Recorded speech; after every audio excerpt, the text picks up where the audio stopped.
It's important to ask the difficult questions because there are so many assumptions that we make inherently.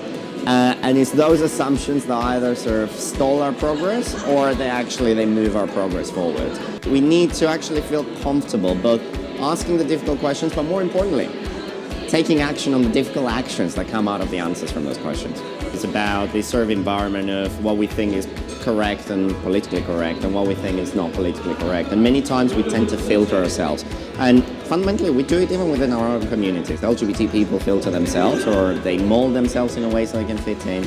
And so it happens the same for BME people. That is the main reason, but it's more about the effect that has. And the effect that has is that actually it's not facilitating understanding. It means that actually we're not facilitating change and we're not fundamentally making things better. Unless we're able to surface the issues and some of the things that we might say in private, but not openly, then we can't really have a genuine dialogue and we can't necessarily move things forward. I think we do have to engage beyond the business context, and I think we have to look at people and their culture or their definition of spirituality is important.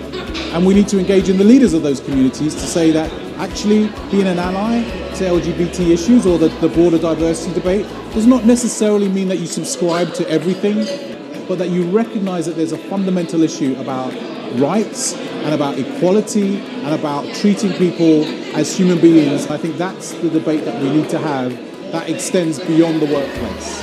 I think there's a lot of history attached to it and cultural norms in terms of what is culturally acceptable and how that is reinforced from a generational perspective.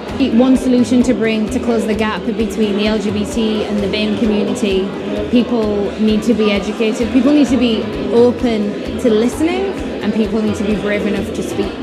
And I think with that and a consistent approach to that, it would really help those communities come together.